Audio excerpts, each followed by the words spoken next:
Miqtë Prizmus, 12 qershori i vitit 1999 është një nga ato data fantastike të jashtëzakonshme për kombin shqiptar.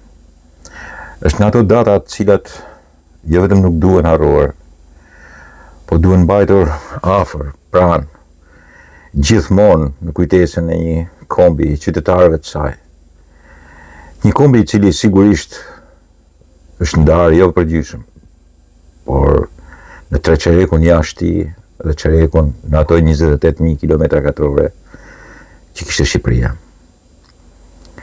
Kosova është një nga ato pjesë të jashtëzakonshme të patriotizmit edhe njëkohësisht të gjakut të derdhur për shtetin shqiptar të 1912-s dhe gjatë gjithë kohës, në një sundim i cili sigurisht edhe gjatë kohës Jugosllavisë është një padrejtësi e jashtëzakonshme historike, gjakderdhje historike, shfrytëzim i jashtëzakonshëm politik dhe mund të themi edhe persekucion i jashtëzakonshëm etnik, politik, strategjik për të çuar kombin shqiptar, për të larguar nga trojët e veta dhe për ta bërë shërptor të tjerëve në tokën e tij.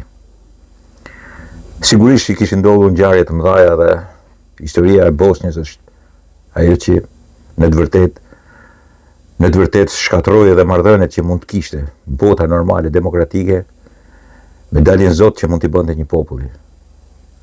Po në Kosovë ndodhi ndryshe. Ndodhi ndryshe sepse jo vetëm gjenocidi i cili ishte shumë më i madh në Bosnjë, po tashmë po rrezikoi shturja, largimi i një kombi tjetër. Jo thjesht i disa qytetarëve që kishin ndoshta edhe një religjion tjetër, po një kombi krejtësisht të ndryshëm nga i serb.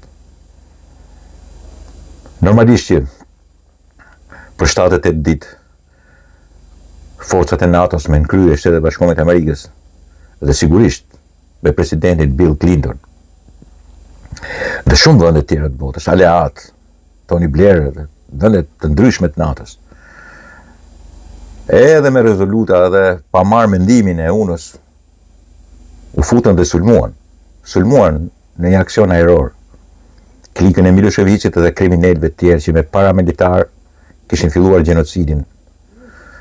Ju dhënë arretin 1 milion kosovarëve, të cilët gjysmë milioni u futën në Shqipëri dhe një pjesë e madhe shkojnë në Maqedoni dhe vende të tjera. Një pjesë ranë prej torturës, vrasjes, persekucionit, gjenocidal, edhe etnik dhe religionar, të paramilitarëve dhe ushtrisë serbe. Normalisht që bota po tronditej dhe sidomos në Shtetet e Bashkuara të Amerikës u krijua bindje. Normalisht duhet parë dhe roli i jashtëzakonshëm i UÇK-s që vetëm në Rambuje filloi të konsiderohesh, po kishte nisur punën e saj që në vitet 1996, në fillimet e viteve 90, 91, 92, në stërvitin e tyre, 96-ën në territorin e Kosovës. Praktikisht 12 qershori 1999 ishte në një fitore të përbashkët të forcave të NATO-s, KFOR-it që ndërhyri, ju kujtoni në atë kohë amerikanët, gjermanët, britanikët, italianët, francezët që po ndërhynin, dhe rusët që kanë ardhur vetëm në aeroportin e Prishtinës.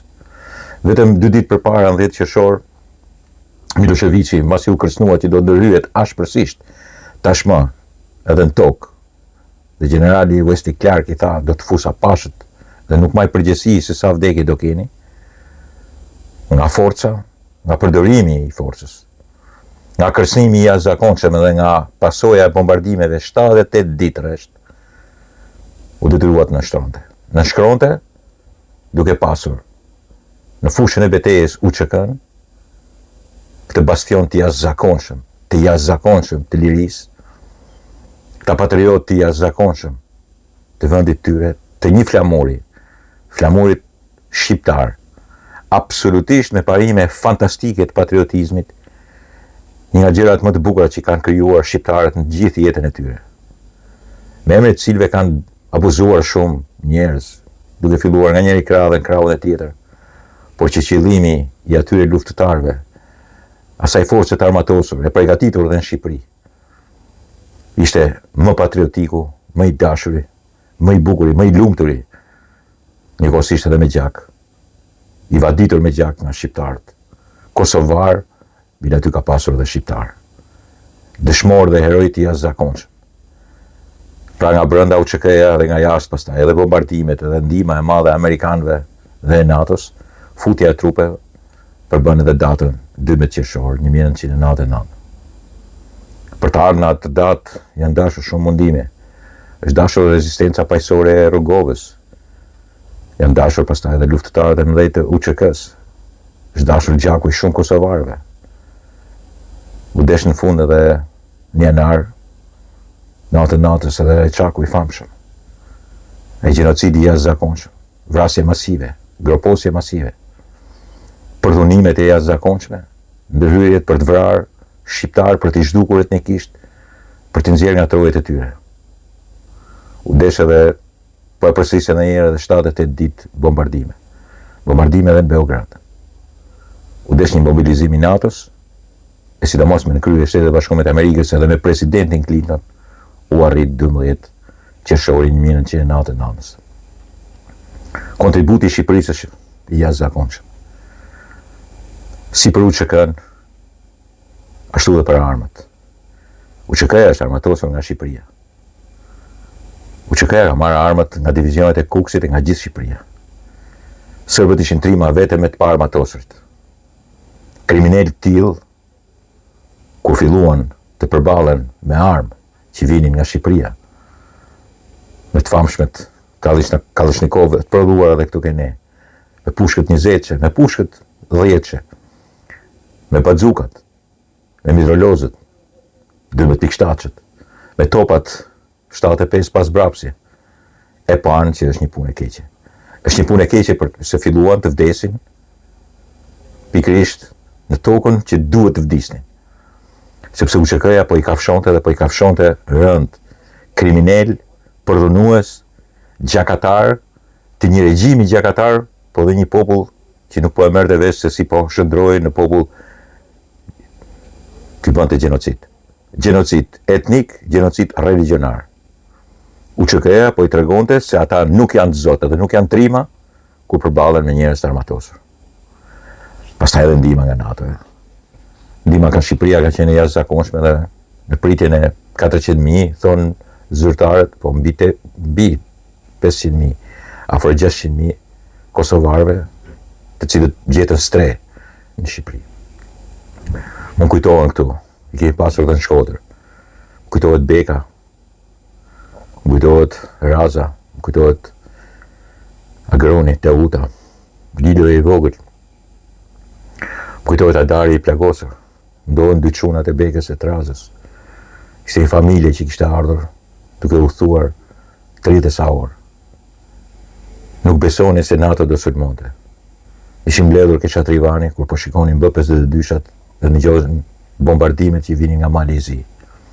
Ju rrjedhin lot nga syt. Më përqafonin sepse i kisha garantuar që sigurisht NATO nuk do bënte malshime ndaj një klike kriminale si e Miloševićit dhe serbëve të asaj kohe.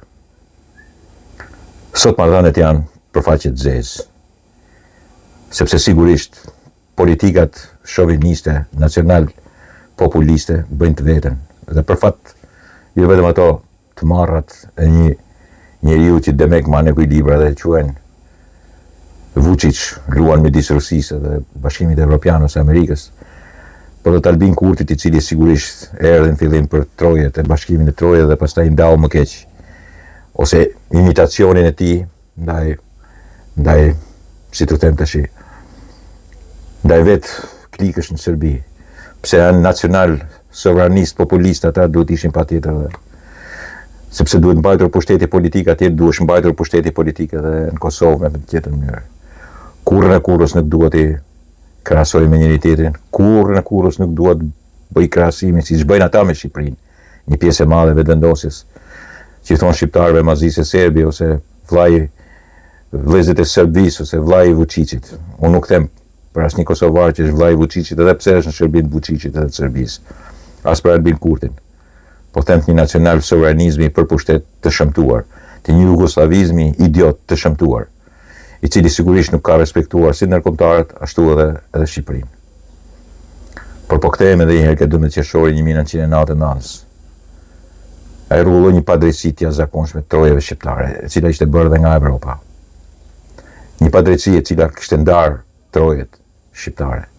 Një padrejtësi e cila kishte bërë që të ndajnë për 100 vjet, po thuaj, shqiptarët me shqiptarët.